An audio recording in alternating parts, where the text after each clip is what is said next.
You guys, I've got to mute my phone, but now that I have done that, I would like you to know that it is Wednesday, July 11th, 2012, and this is Day 9 Daily number 478, attempt number 2.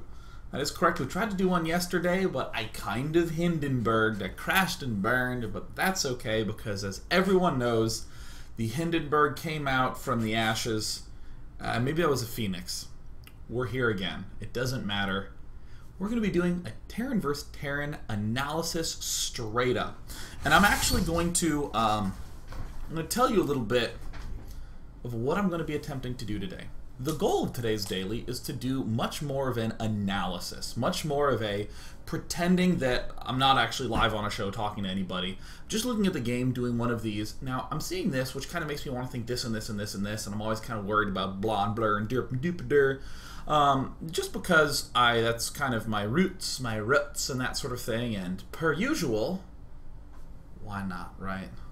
Feedbacks, people have been saying, well, can we do some analysis? And I'm like, yeah, you know what, it's fun. Let's do some of that.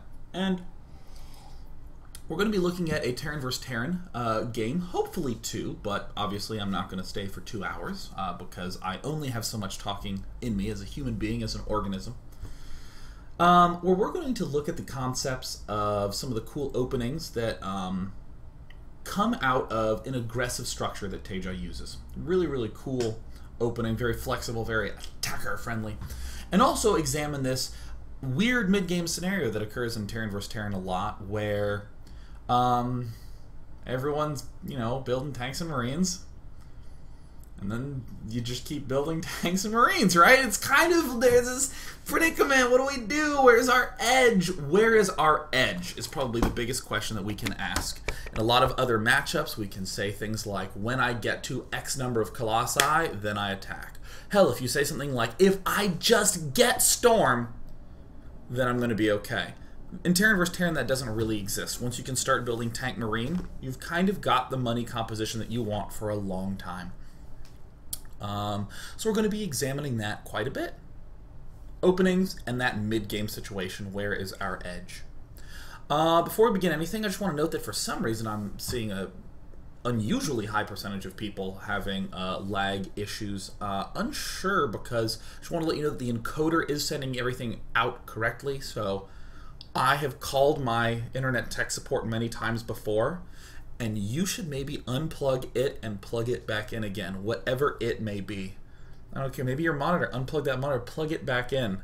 This napkin, it's kind of a little bit too soaked. I can't clean anymore with it. Have you unplugged your napkin and plugged it back in? Don't plug a wet napkin into anything. See how you learn things in the daily? That's what we're about. Before we begin, let me just say, holy shit, sleep. Have you slept before?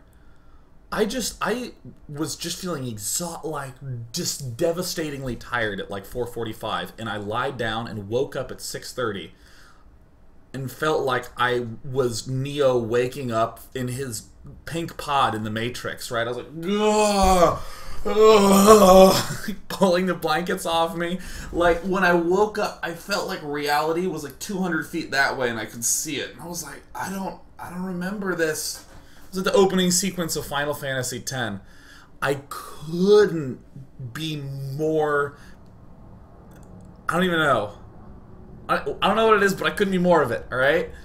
God, sleeping is stupidly good. I mean, generally around 4:45, if I'm tired, I'm like, no, come on.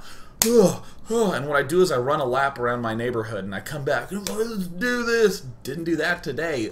Succumb to unconsciousness.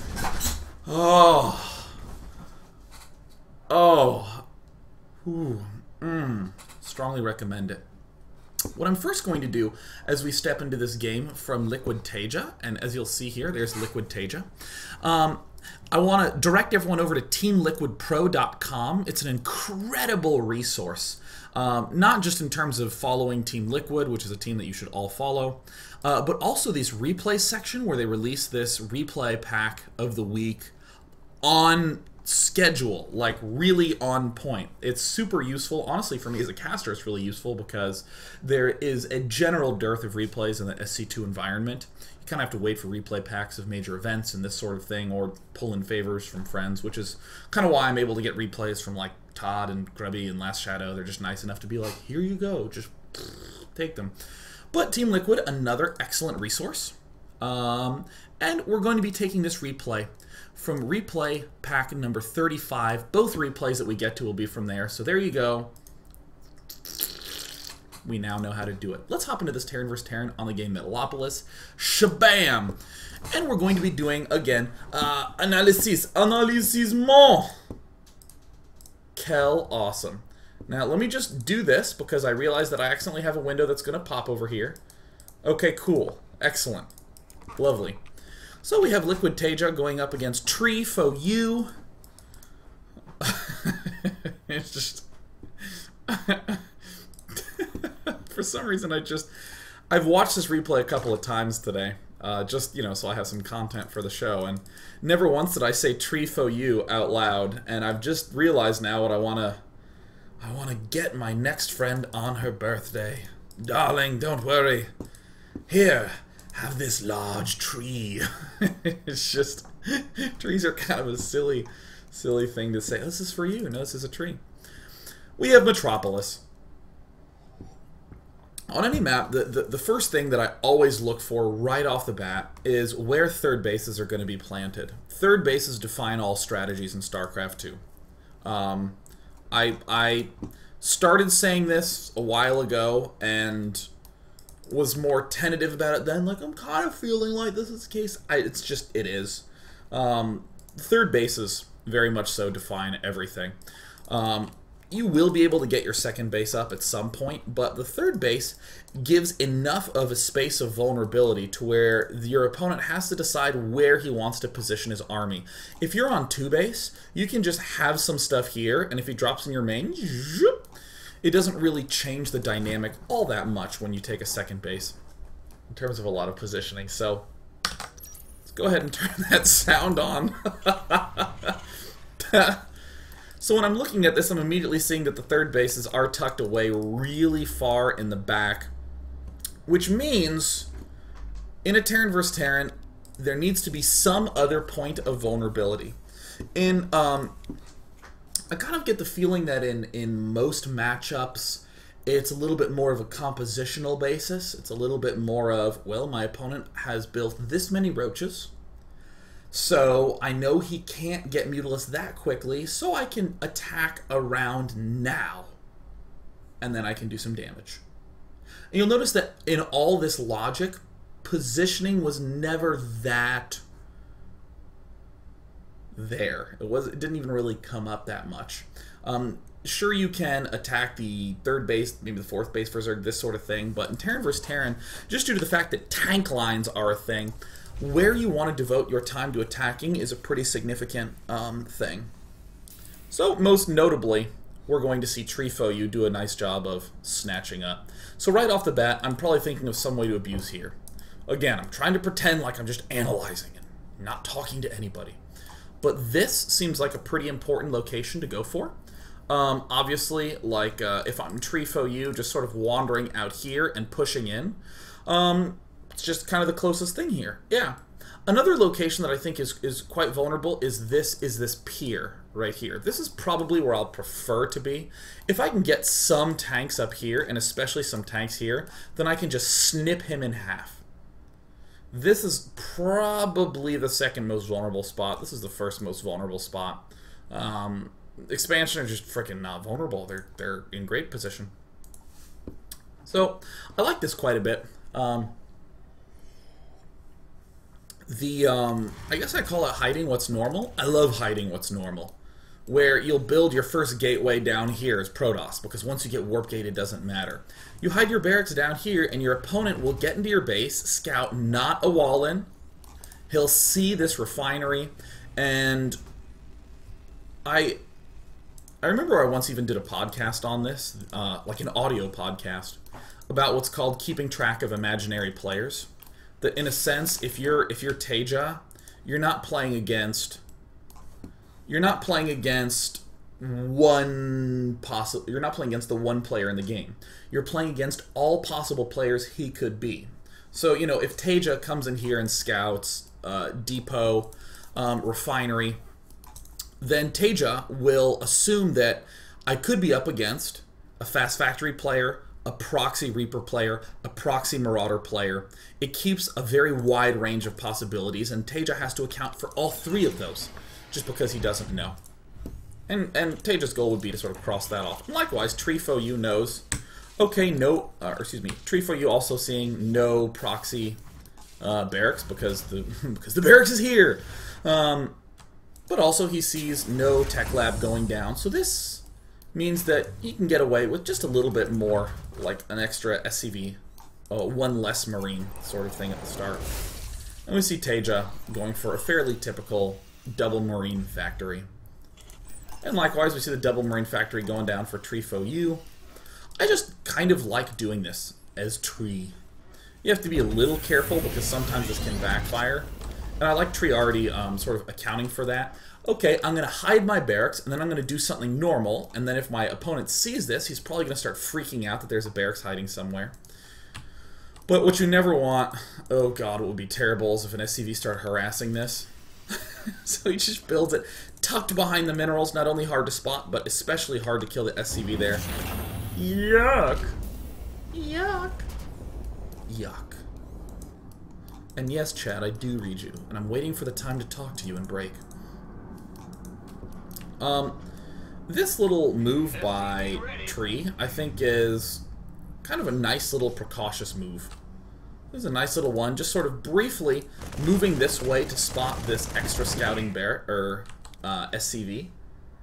I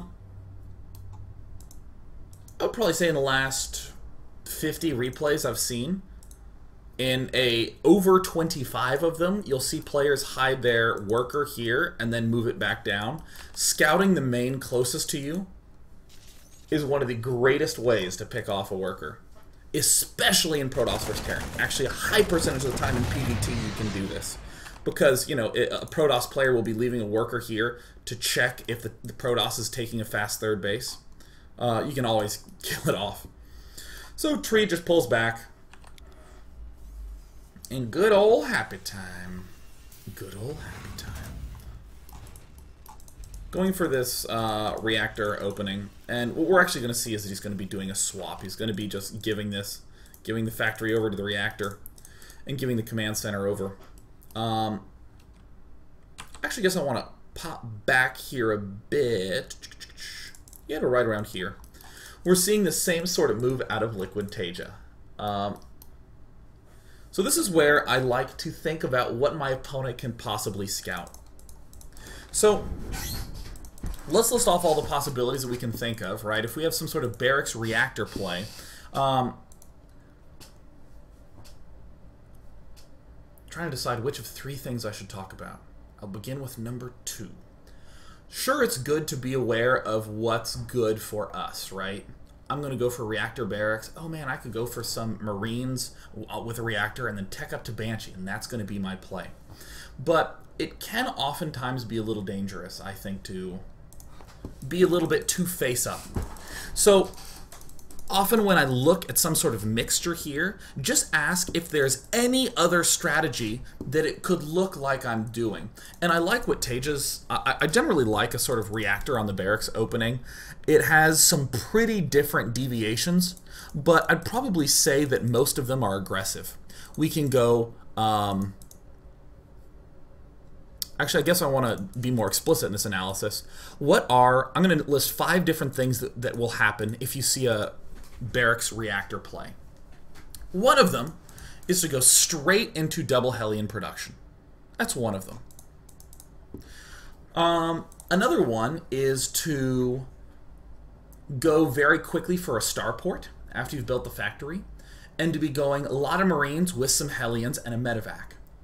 You can also go for the double Marine production and go for a Banshee. You'll have less Hellions because you just don't quite have the money to support all that. There is, so that's 3. There is, ooh, I had one more.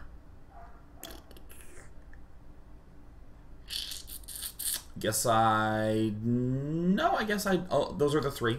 And then the other 4th one is that we can be going for a barracks with reactor and then doing an expand. You'll notice that the majority of those are aggressive. This Hellion-ing play, this fast medevacing play, this fast Banshee-ing play, it's all really damage-based, doing stuff to the front based. But notice that the three, the Hellion, Marine Banshee, or Marine Medevac, is very, very different from this. God, this is going to hurt my fingers. Very different from the early expand. So what I really kind of want to ask myself is, okay, if he's going to be attacking, right? If I'm in TreeFoU's position and I see a Reactor barracks, immediately I want to say, holy crap, if he's not expanding, then I must be on the defensive, because he is going for a very big aggressive play. Even TreeFoU, who's doing this sort of command centerage, right? You'll notice that this didn't quite fall into what I was saying, but that is what is an important skill to have in StarCraft. That damn it, I'm not going to the analysis. I'm going into the education. Fuck it, I don't care. I think that's important, the idea of partitioning into sets, because in a sense, once I've listed out all these possibilities that are going to be the Reactor Hellion or the Reactor Barracks follow-throughs, I just say 80% of them are aggressive, and there's a chance he could be expanding. Against aggressive, which is going to be happening most of the time, I need to have that defense up. So in both players' position, I'm kind of aware that I might need to have some sort of defense structure up. And even though this didn't quite fall into it, that's okay. It's essentially equivalent to one of the situations I was in. Alright, cool. The instant Reactor Hellions come out, thinking more about reads, if I'm... Well, see, this is a nice little moment by LiquidTaeja. Pushing it 5 minutes. Very nice little technique. 3 minutes and 25 seconds is when he'd be going for a 1 barracks expand. At 5 minutes, you can also get another guaranteed set of information on expands. Fantastic. This is just a good little push. It's very easy to view this as an attack, and sure, it could maybe do some damage, but it's an aggressive scout, just trying to check for the expand. Anytime you see a player going double Hellions, like if I'm TaeJa and I see my opponent going double Hellions, I immediately know that this player must be getting a Viking. He must. He is forced into this situation. So there's a lot of... This is probably the most significant information exchange at this point in time, where TaeJa he's seen that there's Hellions. He's seen a low number of Marines. If I'm in TaeJa's shoes, I'm going to pin him on exactly 2 things. One of them is going to be a Reactor factory. The other is going to be a starport building a Banshee, but not building Cloak. He can't have built this expand and do that. Literally, once this is seen, there's no way that there is a Cloaked Banshee coming and 2 of these bad boys coming this early in time. It's just, physically, you can't do it. And likewise, TreeFoU is seeing a good amount of Marines and Hellions. This is a super telltale sign of some sort of aggressive opening. Especially seeing, geez, 2 Hellions at 545. Holy crap. Certainly, he's either already has a reactored frickin' thing, a reactored barracks, or he's gone straight for a Banshee Tech Lab. Absolutely one of those 2.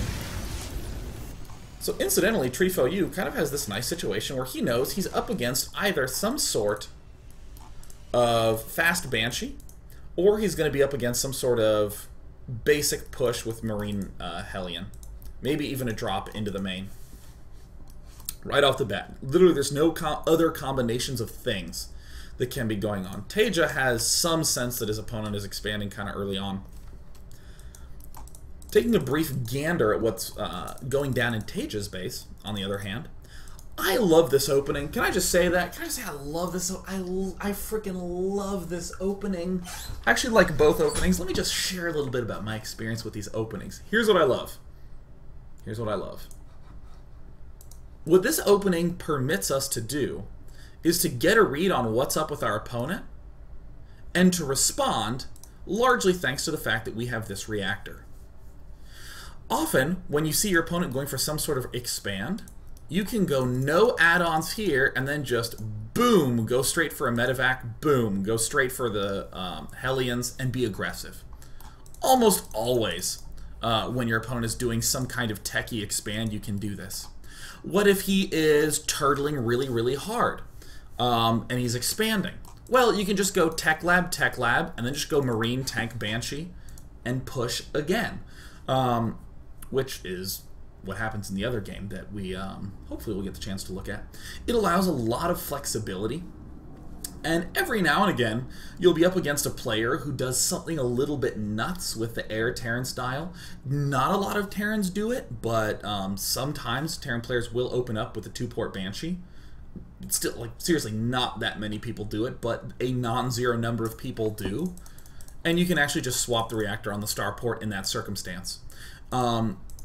Very rarely will you recognize at this phase and then do the swap reactor on the factory and then build the Vikings, but you do have that flexibility.